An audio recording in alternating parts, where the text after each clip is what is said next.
Hi there, I'm Peter Forsgård, a professional photographer from Helsinki, Finland. And before we start talking about telephoto lenses, please consider subscribing to my channel and hit that bell so you get notified when there is a new video online. My channel is all about you getting to be a better photographer and of course about Olympus gear and also this time about telephoto lenses. And before we start talking about telephoto lenses, we need to define what is considered to be a telephoto lens. And then we have to consider about the sensor size. The traditional film size was what we now call a full frame. And everything that is longer than 50 millimeters are considered to be telephoto lenses.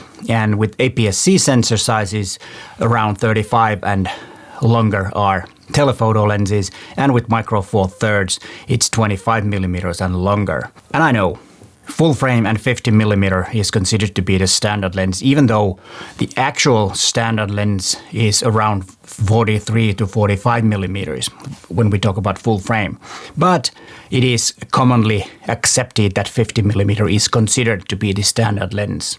This was in a comment about my wide-angle lens where I was defining the wide-angle lenses, and somebody commented on, and yeah, it was so that the 50 millimeter is just, for some reason, has become the standard focal length, and that of course affects then the APS-C and Micro Four Thirds. But I think that's, something that we do not really need to care about that much. Then there are two types of telephoto lenses. Kind of like the regular lenses, have different lenses and lens elements built in and gives you a narrow field of view. But then we have these so-called mirror lenses or reflex lenses that are constructed a bit different. And I have one which is a OM mount reflex lens, and this is 500 millimeters and it has a fixed aperture. And that is one thing about these reflex or mirror lenses, that it has a fixed aperture. What's fun about these lenses is that they give you a really nice donut looking bokeh. But otherwise, this particular lens on my Micro Four Thirds camera is not very high quality, but it's sometimes fun to use. Now let's first talk about shutter speeds. Why would I talk about shutter speeds when I talk about lenses or certain type of lens? What has shutter speed got to do with the focal length? Well, it has, because the narrower the field of view is, and so it means that the longer the telephoto lens is, the faster shutter speeds you need. Because when you have a very narrow field of view, the movement of a camera might not be that much in the distance, but it might be quite huge on your camera. And that's why we need to have a very fast shutter speed so that the camera shake won't affect the image. You won't get any motion blur or camera shake on your image. And of course, modern cameras have very effective image stabilizing systems inside the body and also in the lens. And usually, if you have a lens that has image stabilizer in the lens, when we're talking about long lenses, it's usually better. So if you have a choice getting a long telephoto lens with image stabilizer and no image stabilizer, go for the image stabilized lens, because it's better to have the image stabilizer in the lens when the focal length is really high. That's why, for example, the 300mm f4 from Zuiko has image stabilizer also, and it works in sync, what we call sync IS, with the body, with the IBIS. And that's usually the best way. And then what about the characteristics of telephoto lenses? Well, the first and the biggest characteristic is the compression.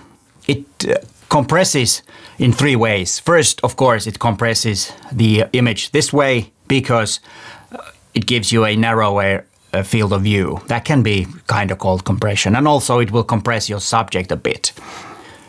But then the most important thing is that it will compress also this way. It will bring the faraway object closer, or the background will be closer. That's what it looks like. at least. It will make some compression on the background, so it will bring it closer. And that's different from wide angles, where it's the opposite. It will make the background to be further away than it actually is.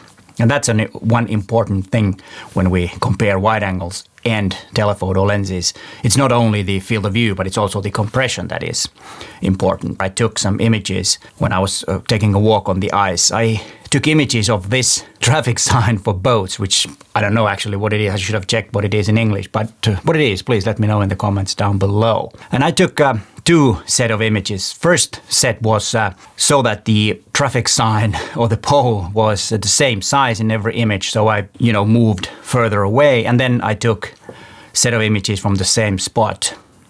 And here you can see 3 images taken with different focal lengths of the same subject, so that the subject is the same size, or roughly the same size. The first one is made with 70 millimeters, then we have one with 100 millimeters, and then we had one with 150 millimeters. And here you can see how much closer the background seems when the focal length gets longer. So it will compress the scene a bit more. And then let's talk about another characteristics of telephoto lenses. When you're using telephoto lenses, you tend to get less depth of field than with wide-angle lenses.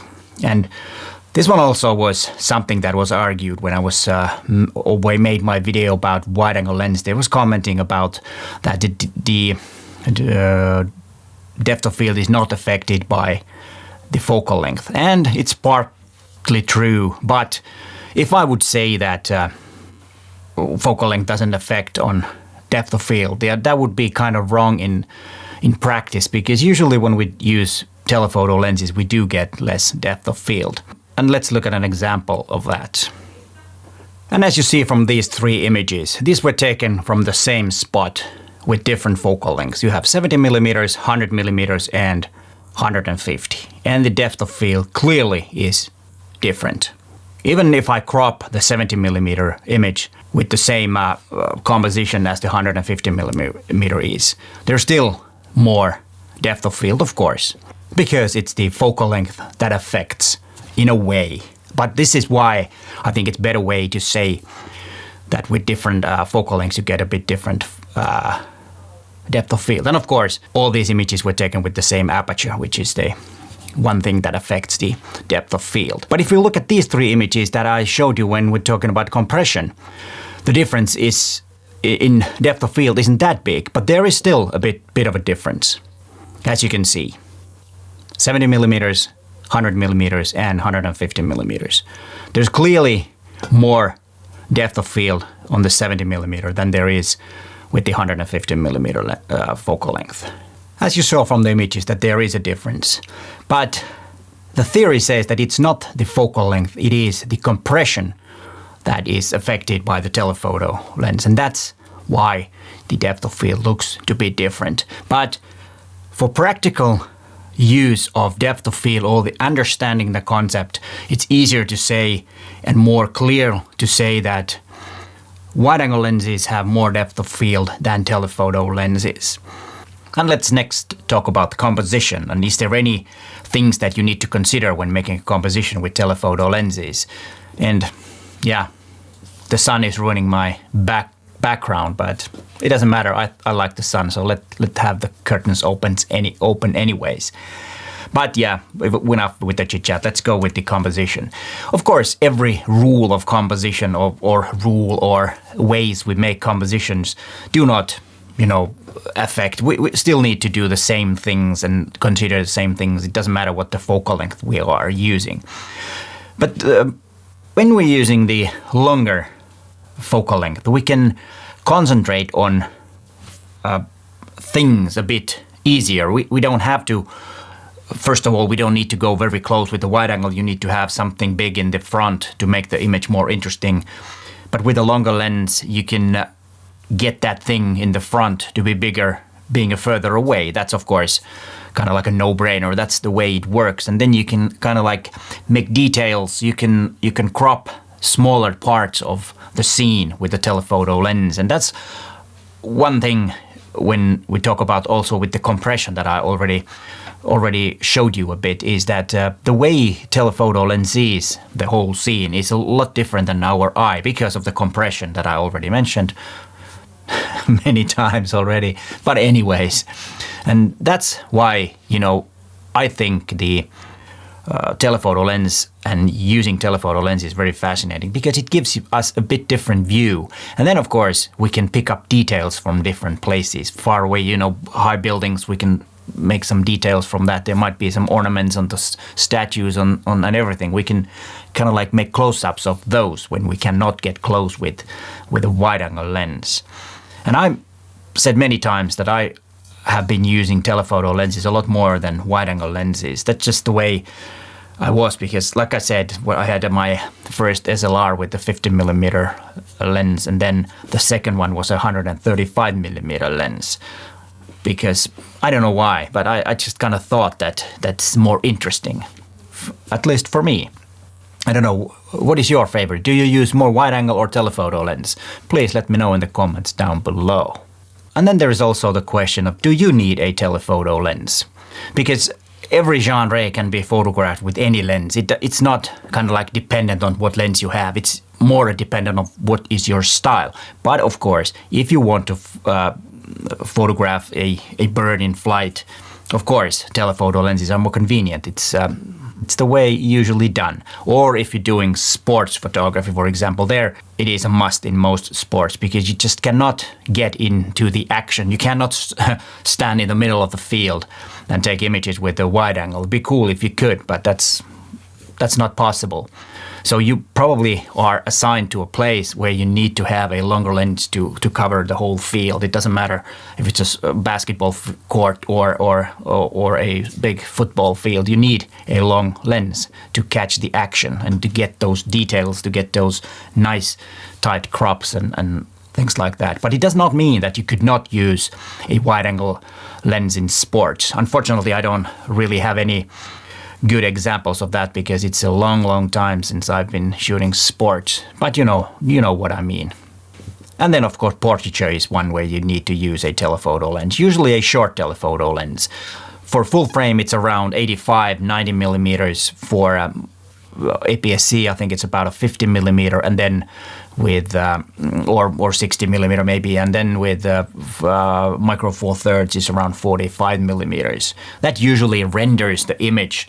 There is enough compression to press the background a bit. You get nice blur if you want if you're shooting wide open, and then also the perspective is not distorted in any way. It's a pleasant way of rendering the image when you're using a short telephoto lens for portraits. It's usually natural looking. But of course, as you know, you can use wider angle also. And then of course, if you want to use really long telephoto lenses, that could sometimes work. But I would advise to have around, short telephoto lens to make portraits. That's usually the nicest looking portraits when using those focal lengths. And what about the really long lenses? Most of us really have to have some subjects to shoot from. For example, I do not need a very long telephoto lens. Of course, I have the 140 to 150mm lens with extenders MC14, MC20, so I can get some reach if I need it. And as a professional photographer, sometimes it's needed. But if you don't photograph sports or birds, then having a really long lens, I don't think it's worth the money. But of course, renting one sometimes to test it and see if that is something that you like or would like to do is a wise thing. But to conclude all this, I think the biggest thing to learn is to understand the different characteristics of different focal lengths. It's a totally different thing to make an image of a thing with a wide-angle lens and the telephoto lens. The images look different. Even though if the subject is at the same size, the images will look different. And it's up to your style which one you prefer. And that's the most important thing, because if your style is more, or you like more wide-angle shots, the way it looks, then use those. And if you like telephoto or the way telephoto lens renders the image and the compression and depth of field, what it looks like, then you should use telephoto lenses. And here is the video about wide-angle lenses, and also have a video about standard lenses. You might want to watch those next. But hey, thanks for watching, and bye for now.